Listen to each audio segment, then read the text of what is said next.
ஆன்மீக நண்பர்கள் அனைவருக்கும் அன்பு கலந்த வணக்கங்கள். இன்றைக்கு நாங்கள் ஆன்மீகம் சம்பந்தமான பதிவில் பார்த்தீங்கன்னா, கேது தோஷமா கவலை வேண்டாம், கிரக பதவி அருளிய மாதவி வனேஸ்வரரை பற்றி பார்க்கலாம். நமது கொங்கு மண்டலத்தில் திருப்பூர் அருகே அமைந்துள்ள ஒரு அற்புதமான திருத்தலம் தான் திருமுருகன் பூண்டி அருள்மிகு மாதவி வனேஸ்வரர் திருக்கோயில். இந்த தலத்தின் சிறப்புகள் பார்த்தீங்கன்னா, நவகிரகங்களில் ஒருவரான கேது பகவான் பூலோகத்தில் உள்ள இந்த முல்லை வனத்தில் மாதவி வனம்னு சொல்வார்கள். தங்கி கடும் தவம் புரிந்து சிவபெருமான வழிபட்டாராம்.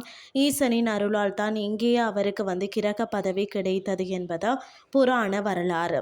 இது மிகவும் முக்கியமான கேது பரிகார தலமாகும். அது மட்டும் இல்லாமல் பார்த்தீங்கன்னு சொன்னால், ஜாதகத்தில் கேது தோஷம் இருக்கிறவங்க ஞாயிற்றுக்கிழமை ராகு கால நேரத்தில், அதாவது மாலை 4:30 6 மணி இந்த காலத்தில் செவ்வரளி மாலை அணிவித்து ஈசனை 7 முறை சுற்றி வழிபட்டாலே தீய வினைகள் நீங்கி நலம் பெறலாம். கைலாயத்திற்கு இணையான புண்ணியம் தரும் இந்த திருத்தலத்திற்கு நீங்களும் ஒரு முறையாவது சென்று அந்த மாதவி வனேஸ்வரரின் அருளை பெற்று வாருங்கள் என்று சொல்லி கூறிக்கொண்டு இன்றைய ஆன்மீகம் சார்ந்த பதிவை நிறைவு செய்து கொள்கிறேன். இதே மாதிரி மற்றொரு ஆன்மீகம் சார்ந்த பதிவோடு உங்களை சந்திக்கிறேன். நன்றி.